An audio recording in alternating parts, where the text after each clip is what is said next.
begin with, I would like to thank my friend Jack Otero for his very kind words of presentation, and also a very fraternal greeting to all of those who represent the best tradition of union work, free and independent unions. I've been asked to speak on the negative impact on the Cuban workers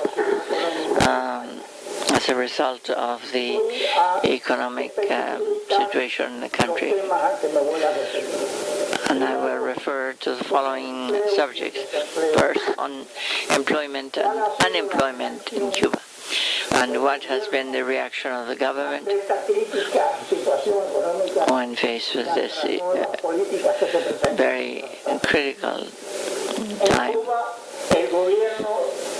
In Cuba, the government has appealed to the old tactics of cynicism and of hiding reality from the people, a tactic they have used for many, many years, but which has again increased when a Cuban stops when the Russian subsidies disappeared, when they stopped receiving help, in order to hide this stage of poverty in which everything is now. What he did was to stop the publication of the statistical journal every year since 1991.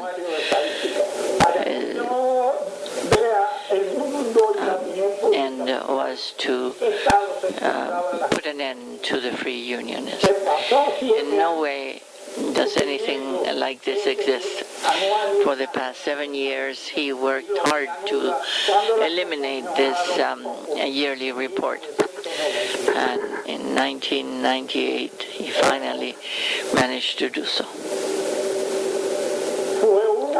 That was one of the many cynical acts of repression. When Cuba begins its new publication of this annual book, he changes the formula in order to calculate the development of the country. He did it maliciously, and the World Bank soon found out about this when their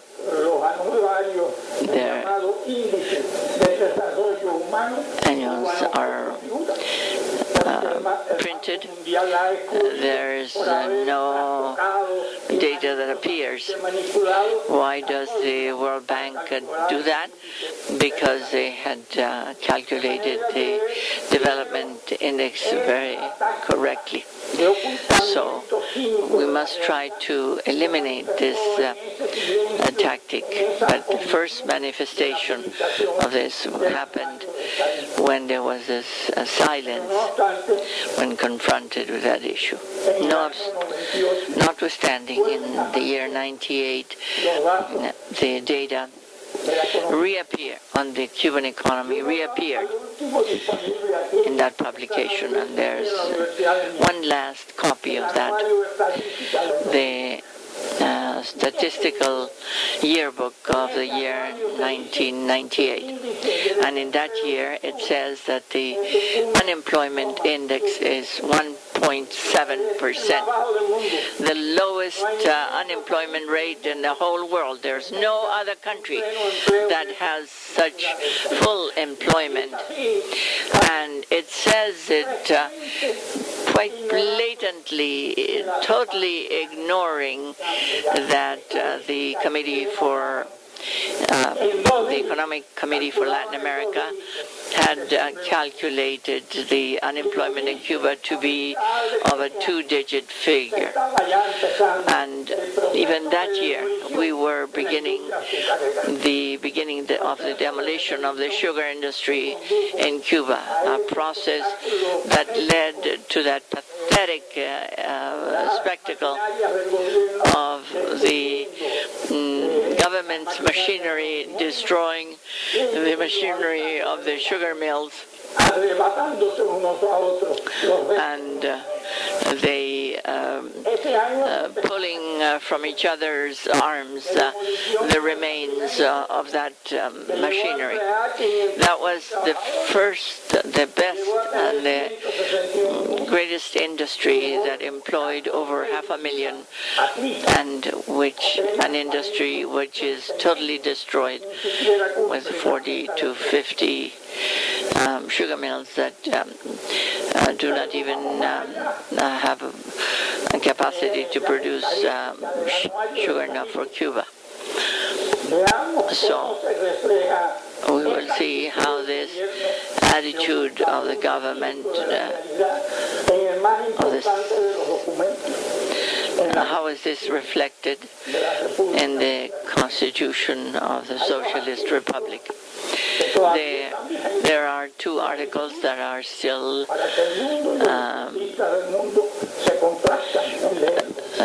available so that the whole world can read them. One is the Article 8 of the Socialist Constitution, which guarantees to all Cubans full employment, when today what abounds is what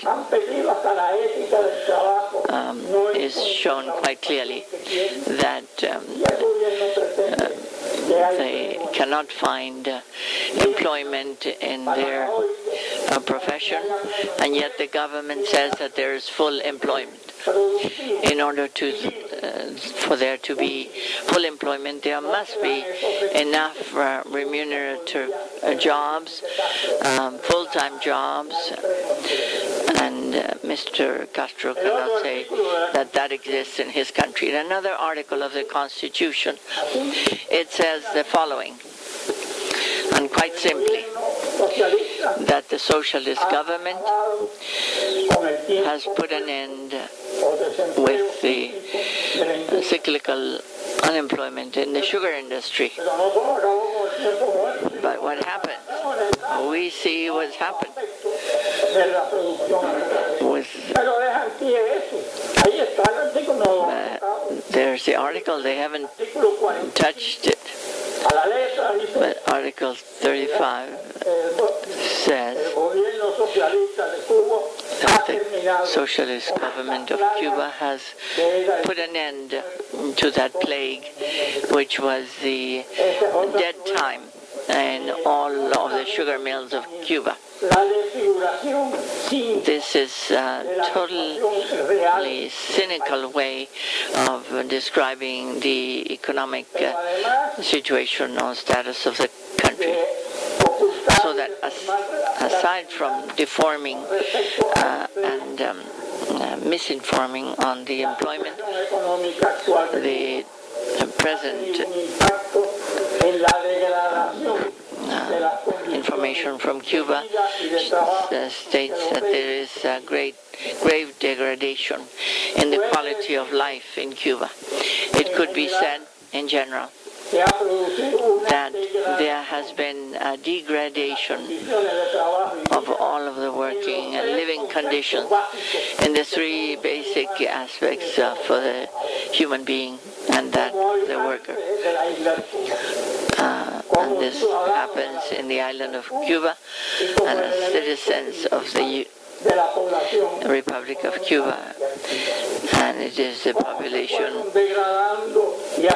of Cuba that's being affected. How were these three dimensions segregated? Well, number one, as simple residents and as simple residents of the island. They have seen the deterioration of the lives of the citizens of Cuba. You can see the negligence of the government in maintaining housing, and certainly we know that 50% of the housing is not kept for human living. Not only is there deterioration of the public services, but also in many aspects of the lives of human beings. There has been a tremendous increase in delinquency and also a great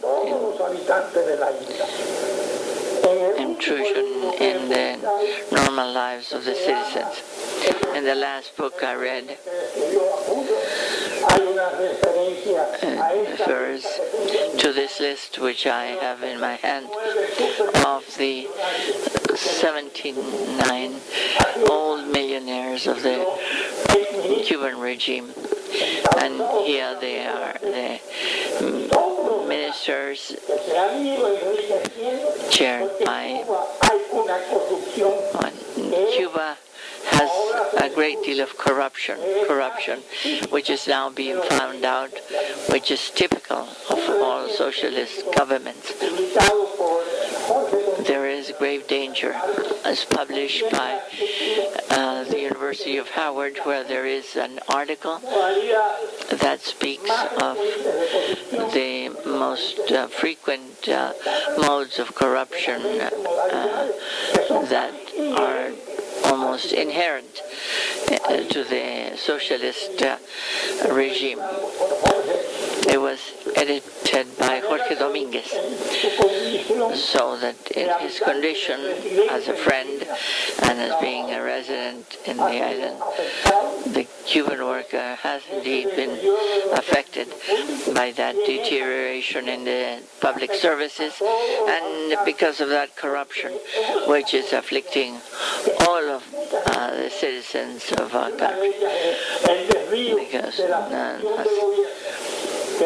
has seen better the deviation of the functions of the government, which is to give a guarantee on public order. Yet the government of Castro has as a priority that of simply doing away with the revolution, and everything concerning that ended up among the employees of the public service, who have tried since then to exile themselves in other countries. There has been a total degradation in the conditions for the life of the citizens, and this has been affecting the Cuban citizens as parents and as young fathers. So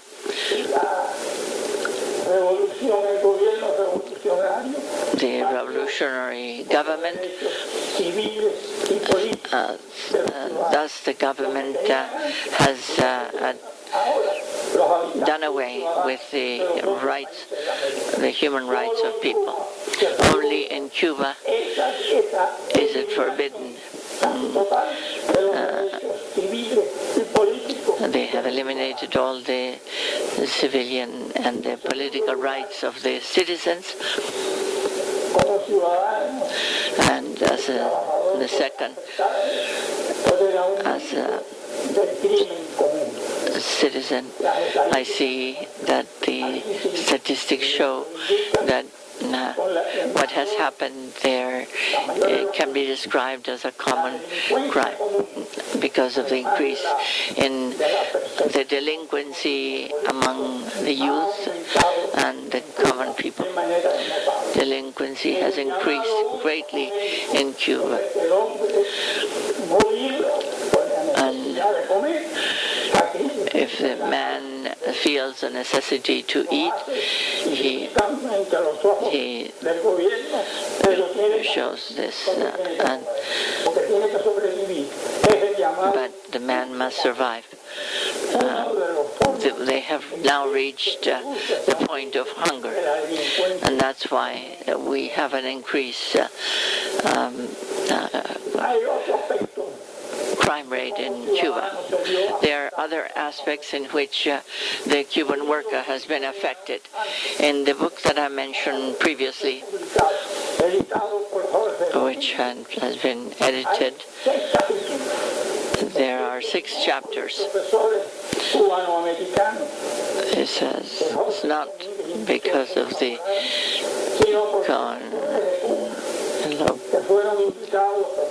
common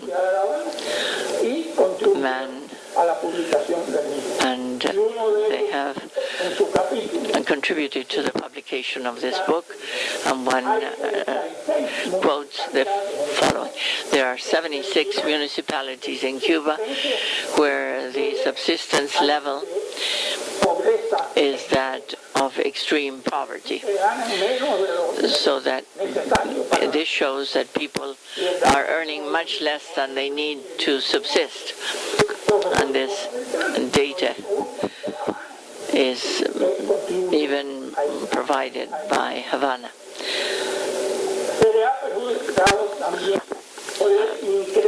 Also, there has been a deterioration in the presentation of what they call the subsistence book or assistance books, because they show that the formula that Castro created in order to prolong his dictatorship and to make this a lifelong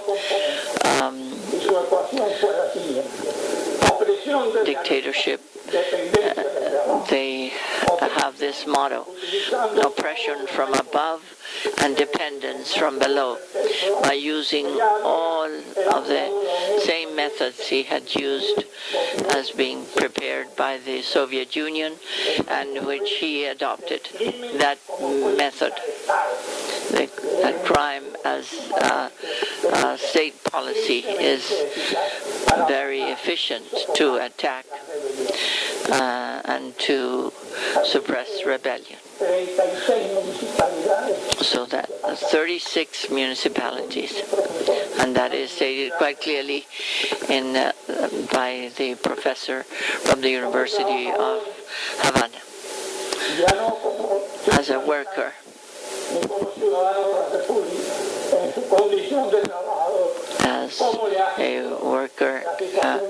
he sees himself being affected in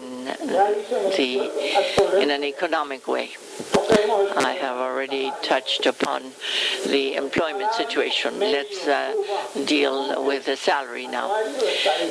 According to that statistical yearbook published by the official government, the average minimum wage is 420 pesos, Cuban pesos per month.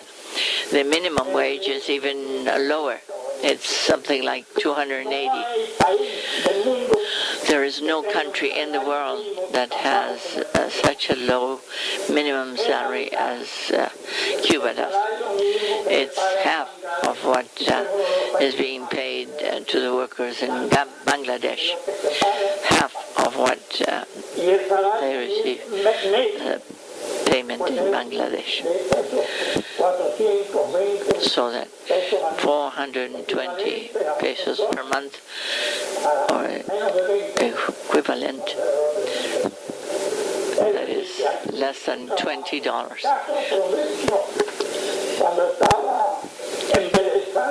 When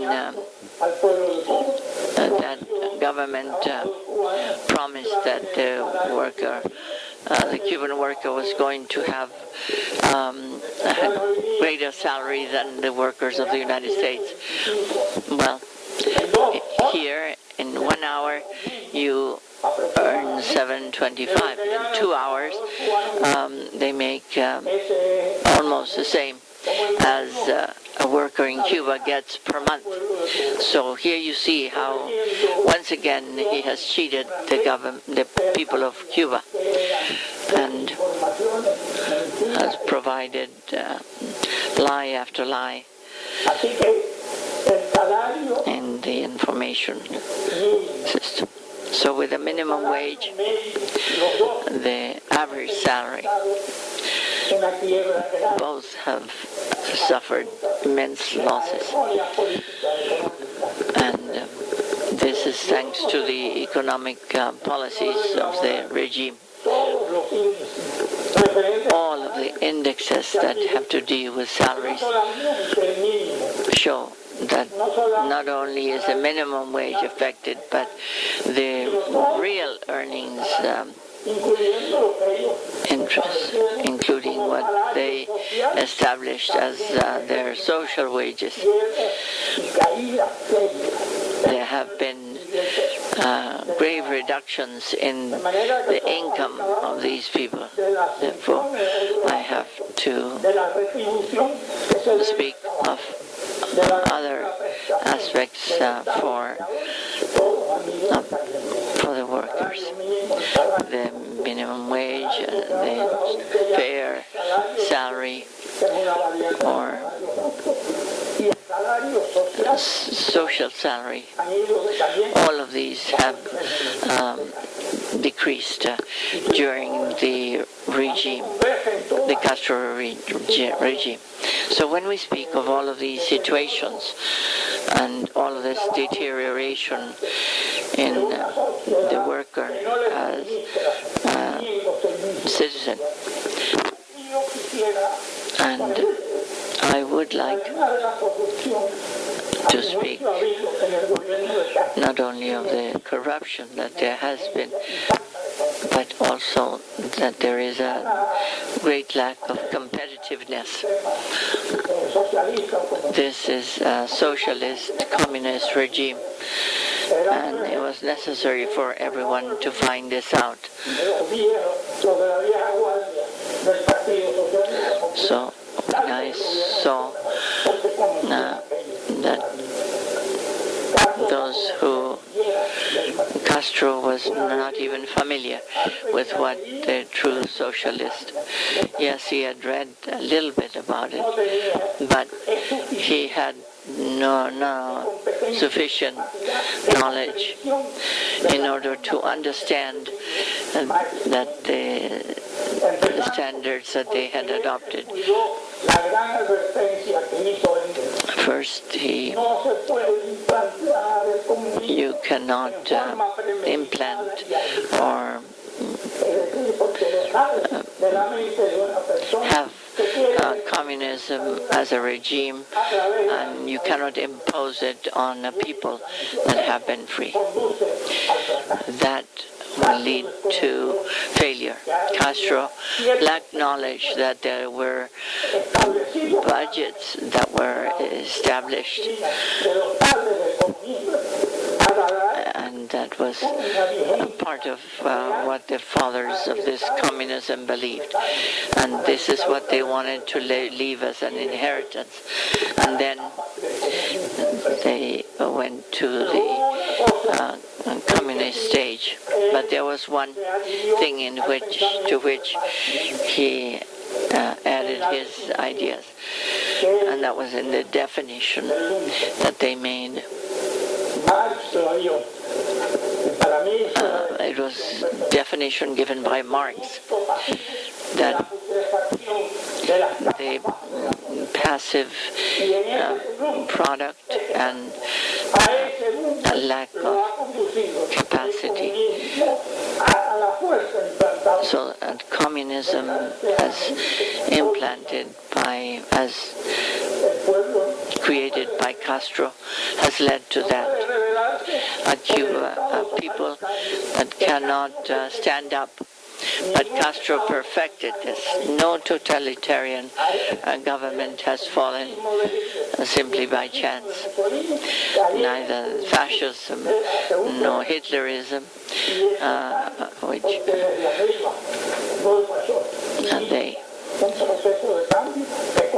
there were processes of change that led neo-totalitarianism, the ultra-totalitarian state that Castro created without there being any breaks or any attention. It didn't fall, as none will fall unless it comes from above. Neither Fidel Castro nor his brother will ever initiate this process of change. So unfortunately, we will be facing this impact on the economy of Cuba, to the determined of the Cuban people. That will not change.